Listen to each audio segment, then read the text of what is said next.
It's summer. It's hot. It's humid. And it's wet. Indeed.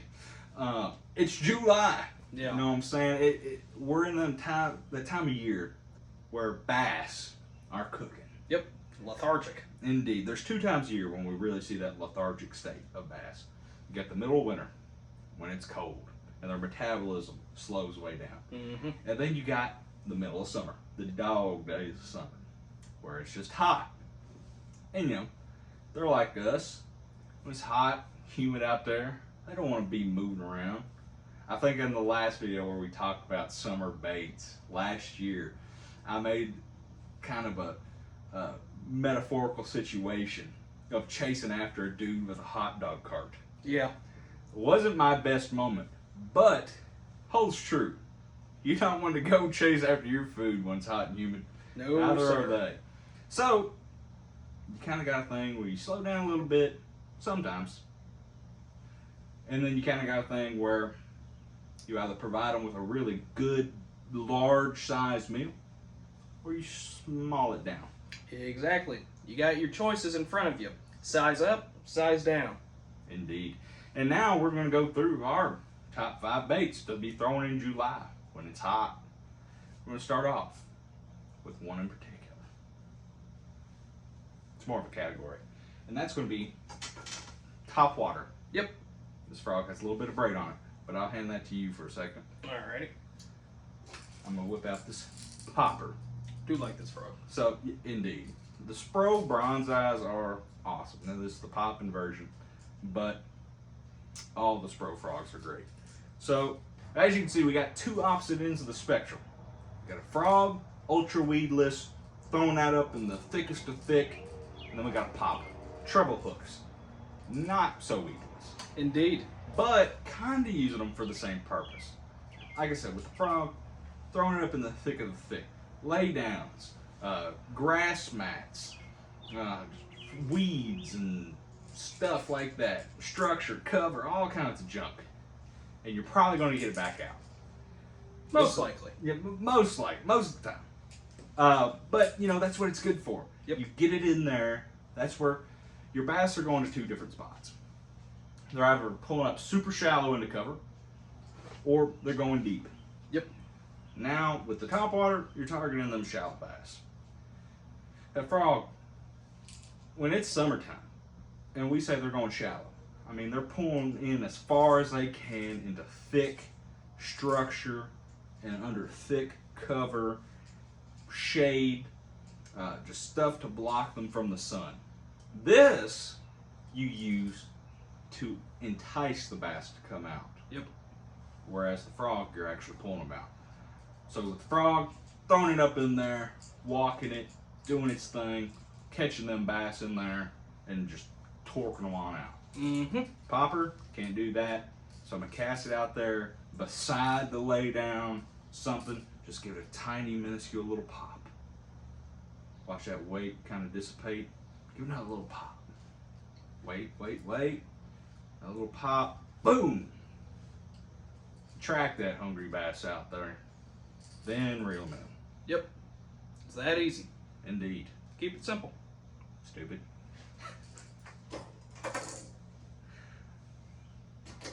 Yeeks. Oh, before we move on, thought about one thing. Honorable mentions as far as Topwater goes, something like a buzzbait. Yep. Buzzbaits can be super effective in the summertime. Just gotta give them a chance. Now we're at the other opposite end of the spectrum from our last baits. The ones that sit on the bottom. Big old heavy big suckers. Talking jigs. Okay? And typically your trailer is depending on what type of jig you're throwing.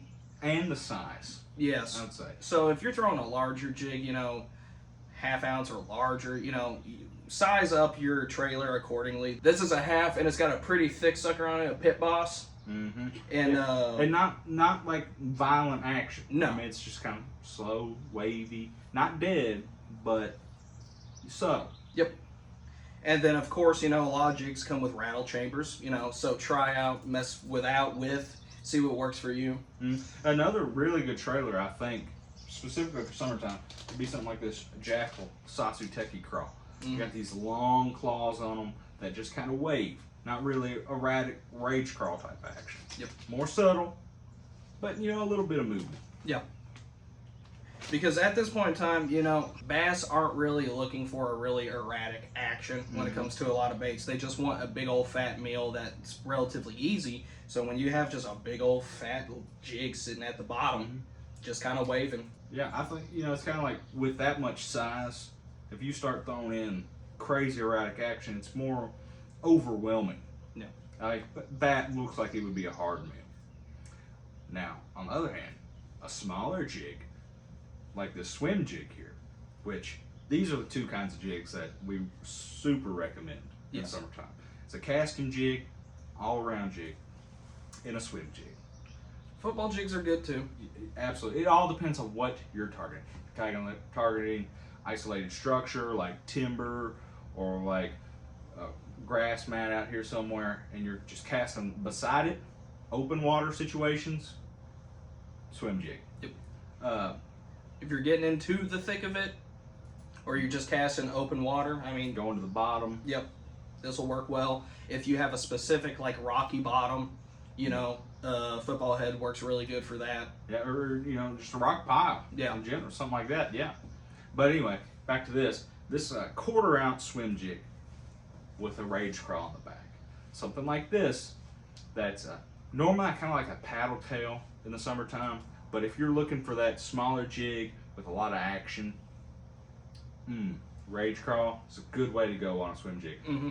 But again, larger swim jigs, definitely going to be throwing that a type of paddle tail, whether it be a Kitech or a big a larger rage swimmer. Yeah, something like that. Just a bigger profile swim bait, like a 3.8 or 4-inch paddle tail. Yeah. Definitely get bit. Like 3/4 ounce swim jig. Oh yeah. And when just talking colors here too, I personally think in the summer color doesn't really matter too much. More dependent upon water clarity. Yeah, and that's the thing, because we're going deeper. You would have better luck most likely with darker profiles. Absolutely, your black and blues. Yep, red won't do you much good. Super deep, they can't see red. Mm-hmm. So, when it comes to plastics, June bug does exceptionally well in the summertime. Yep, anything with purple, really. Yeah, purple, blues, blacks. Yep. We don't see color. Thirdly, just to keep this going, kind of keep moving fast, not waste too much time, we're going to be talking about a Texas rig creature bait of some sort. Yep.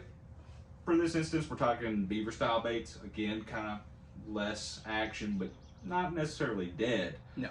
But it's something you can get up into the thick of it and get back out. Exactly. It's entirely something for you to be able to pitch, flip, or punch with if you have the opportunity to do so. Here in Kentucky, we don't do a whole lot of punching. Right. There are a few places to do it, but it's not really that big of a technique here. But further down south, definitely is. Absolutely. And heck, even up north someplace, it's just, we live in the land of reservoirs. Yeah. We don't, we don't have many natural just lakes. Yeah. Most of our lakes are made for flood control. But when it comes to the beaver style bait, this is that 7th cast. Stink beaver. Yes, it is the stink beaver. It is our plastic. Shameless plug. But it's something you can cast up in there, into the thick of it, and yank them out. Just tie on your favorite weight. Yep. Have it pegged. Hopefully tungsten. You can go heavy, punch. Yep. You can go lighter or intermediate, flip, pitch, just straight cast. Really, if you're targeting those shallow fish, flipping that up into lay downs, really thick brush, stuff like that, that's money. Also works really well on a more shallow point on a lake. Indeed. Yeah. Anything, the Texas rig is so versatile. Yeah. You can use it for anything, but it's going to really shine for them shallow bass. You really need to check that out. But again, we said creature bait, not necessarily just beavers. You can use craws, you can use hogs, Yep. anything. You can use worms if you want. I mean, it's not really a creature bait, but it's a worm. Worming is extremely effective in the summertime. Indeed. But a Texas rig creature bait highlighting a beaver, there's just nothing like it. You can use your favorite beaver. You can use a 7th cast sting beaver.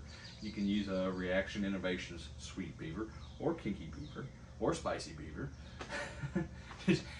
All the beavers, It all man. comes down to the amount of action you're wanting. I prefer that more subtle. Yeah. All depends on the type of action you're wanting, the profile you're wanting, and your water clarity.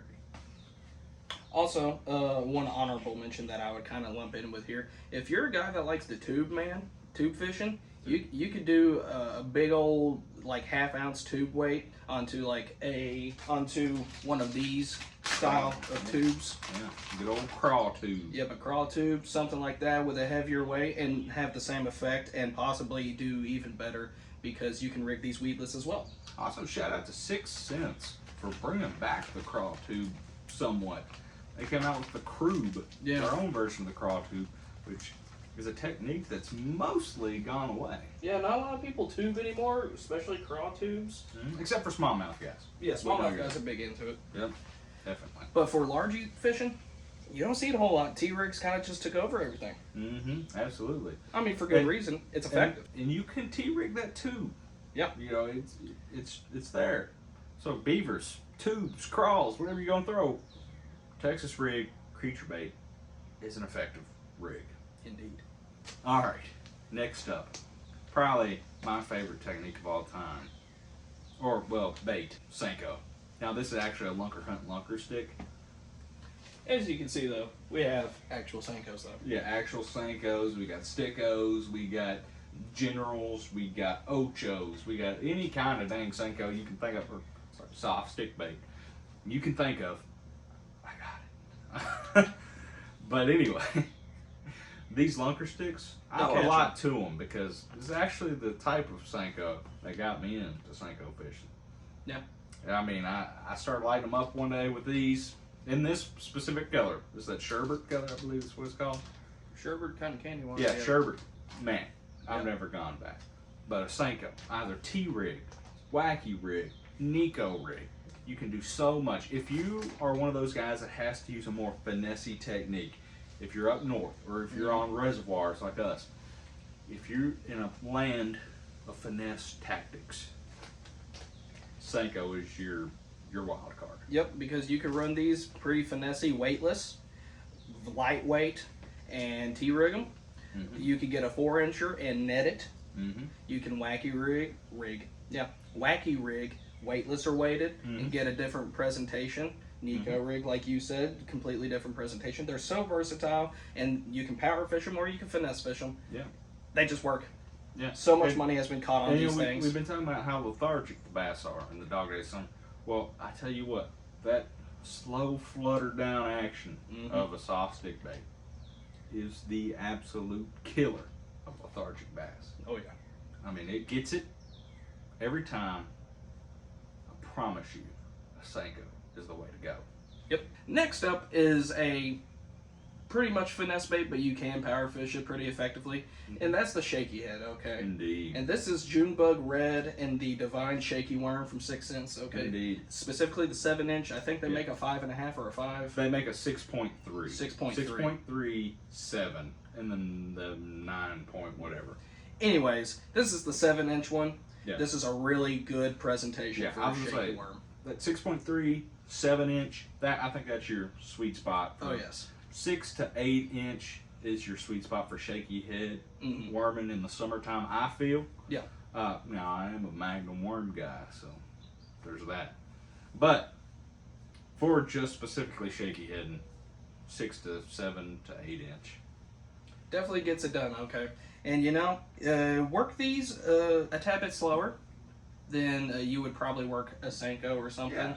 You know, just let this hit the bottom, hop it a little, shake it like the name suggests, just sit there. Shake. You know, and let the action of this sucker float and do the work for you.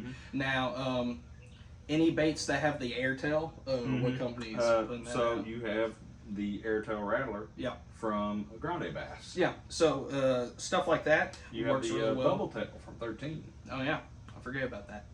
But tons of baits have innovations like that with their airtail technology, designs, rattles, stuff like that. So just play around, see what your fish and your fisheries are liking. But the shaky head is a year-round killer, but specifically in the summer. I remember about this time last year, we went fishing to a lake around us, and I had a speed worm on, black and blue, laminate, and caught a 5-pounder out of nowhere. Yeah. They just work, man. They do. And whenever you're sitting there shaking it and you don't have any tension on line, it may not seem like it's doing anything. But it is. But it is. Trust me. And they notice it, and they feel it, and they eat it. One thing I will recommend, just gear-wise, this is the only technique that we have on our list that I would say spinning rod would probably fare you better than a baitcaster. Yeah, solely spinning. Yeah. I mean, you can throw this on a baitcaster. Don't get me wrong. It's just. But this is one of those techniques where you don't need to have all your drag right there on tap and have the heaviest hook set. This is hook set this like you would a net, kind of reel into it, light little. Kind of that's sweet. Yeah, let your drag handle the fish when you're fishing. Absolutely. Yeah, and utilizing a spinning gear is you're going to be able to cast it further. Yeah. For one, and I feel like. When you're using spinning gear, 10-pound braid to a lighter fluorocarbon leader, boom, that's your shaky head setup. Medium fast to a medium light fast. I prefer medium fast. 6.6 to 7.2 rod range. Absolutely. I feel very good. I always feel that 6.9 to 7 is my favorite for shaky heads, but teach his own. Yep. So that is technically all the main ones we had on this list. With a few honorable mentions or concessions you can make laid throughout. Absolutely. But there is one big one that I specifically want to touch on. I hinted at it earlier, and this is it. It is Magnum worm. So I'm actually going to whip out a ribbon tail worm. This is a blitz worm from Egg Zone. But I like Magnum worms of all shapes and sizes, as long as they're Magnum. I'm talking Magnum Senkos, I'm talking straight tails, I'm talking ribbon tails. This an 11-inch worm. Now, is this the most Magnum of worms? No. I'm consistently fishing with 12, 13-inch worms.